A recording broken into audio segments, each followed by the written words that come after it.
रोहित पवार आता मतदान केंद्रावर जातानाची दृश्य आहे। निखिला, एक गोष्ट महत्त्वाची आहे या दृश्यामध्ये, ज्यावेळी रोहित पवार उमेदवारी अर्ज दाखल करण्यासाठी गेले होते त्यावेळी त्यांचा खास असा पिवळा सदरा आला होता। आजही त्यांचा तो विशिष्ट असा पिवळा सदरा आपल्याला पाहायला मिळतोय।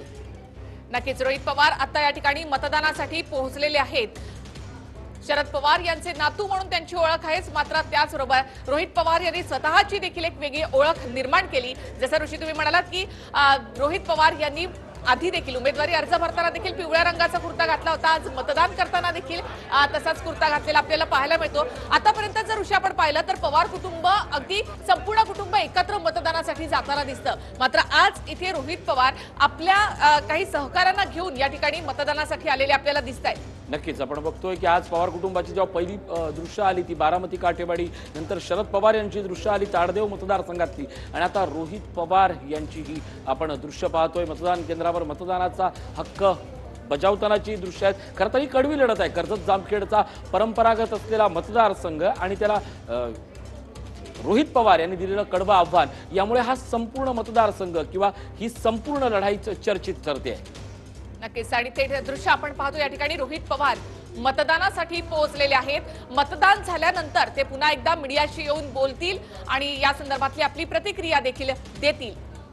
मात्र ही थेट दृश्यात सध्या आपण या ठिकाणी पाहतोय की रोहित पवार मतदानासाठी पोहोचलेले आहेत।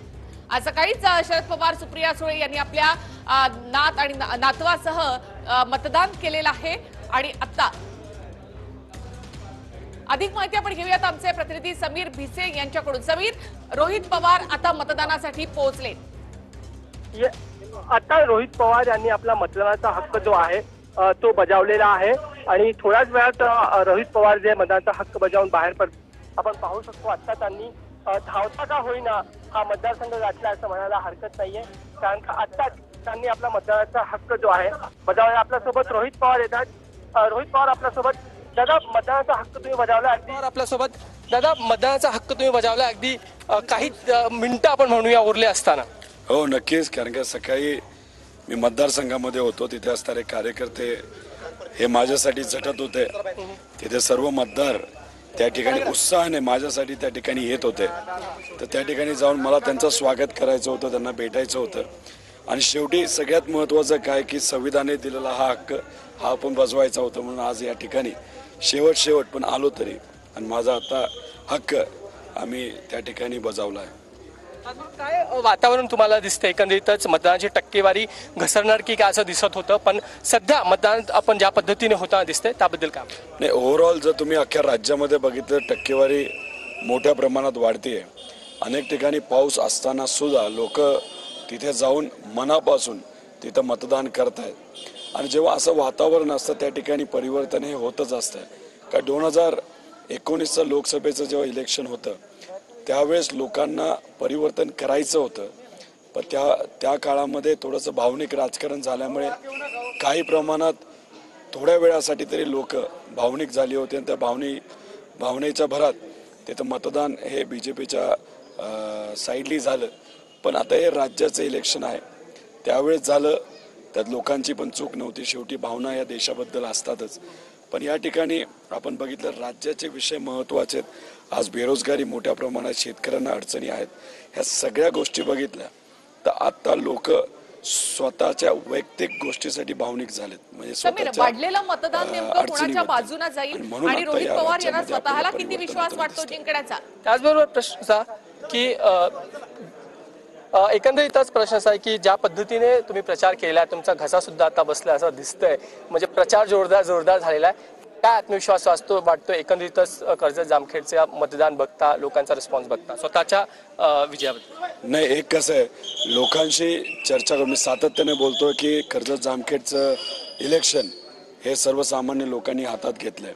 आज सुद्धा जर टक्केवारी बघितली तर गेल्या वेळेसपेक्षा टक्केवारी ही वाढल्यासारखी आपल्याला दिसते, आणि हे सगळं बघितल्यानंतर लोकांमध्येच उत्साह इतका होता की तिथं लोकांनाच बदल पाहिजे होता, आणि मी एक फक्त त्या ठिकाणी माझ्या पाठीमागे हे सगळे लोक उभी राहिलेत। मला मनापासून आनंद वाटतोच आहे, पण उद्याच्या काळामध्ये मोठी जबाबदारी आहे, ती जबाबदारी मी मनापासून त्या ठिकाणी पार पाडेल असं या ठिकाणी. असा की कर्जत जामखेड जो हा मतदारसंघ आहे त्यामध्ये पण ज्या बिग फाईट्स आपण ज्या म्हणतो आहोत, ज्या मुख्य लढती आहे त्यामध्ये मतदानाची टक्केवारी जी आहे ती वाढली आहे. तुमचा कर्जत जामखेड हा मतदारसंघ पण त्याच पद्धतीने येतो, त्याबद्दल तुम्ही काय म्हणाल? धाकधूक वाटते कुठेतरी मनात यशाबद्दल? या ठिकाणी तुम्ही मतदान केलं काय?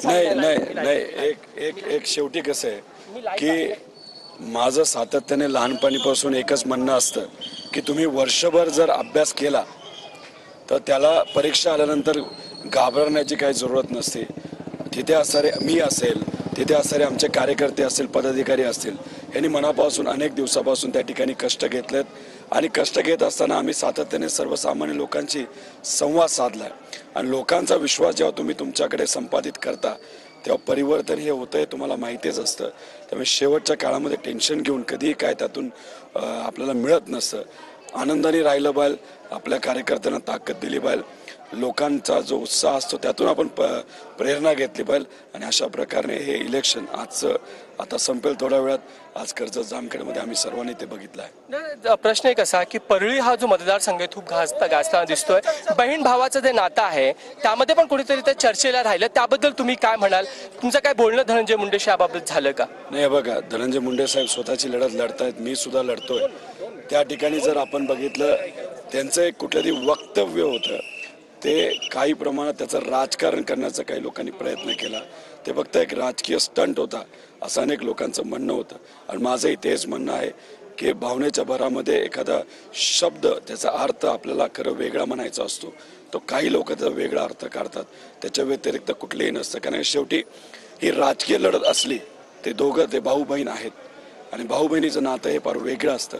कुठलाही भाऊ आपल्या बहिणीबद्दल एखादं असं वक्तव्य करणार नाही, पण राजकीय हेतूतून जर त्याचा वेगळा अर्थ काही लोक काढत असतील तर चुकीची गोष्ट आहे. साताराची जी सभा होती पवार साहेबांची ती फार गाजली.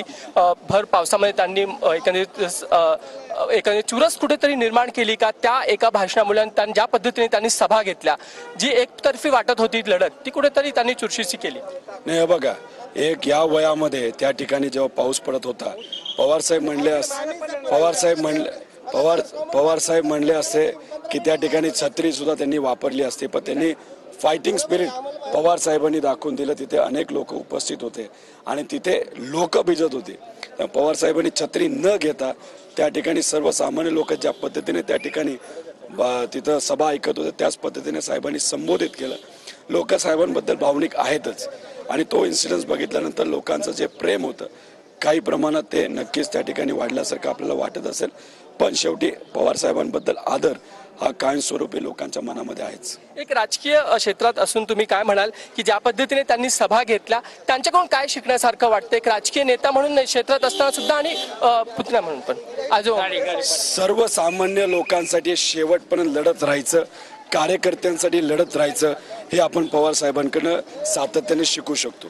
आता एकंदरीतच थोड्या वेळातच मतदान संपणार आहे. प्रक्रिया काय करणार घरी गेल्यानंतर? एकंदरीतच इलेक्शन काय पुढचा प्रोग्राम काय असणार? तुमच्याशी बोलल्यानंतर मी परत कर्जतला जाणार आहे. कार्यकर्ते त्या ठिकाणी मला भेटायला येणार आहेत. कार्यकर्त्यांची आज दिवसभराची चर्चा आम्ही करून आनंद उत्सव त्या ठिकाणी आम्ही साजरा करू की आम्ही सर्वांनी मिळून संविधानावर आम्ही विश्वास ठेवतो आणि त्या ठिकाणी आम्ही मतदान टक्केवारी अख्ख्या तालुक्याची आम्ही वाढवली. कर्जत जामखेड विषय तुमचं स्वप्न काय? बारामती करणार कर्जत जामखेडचं?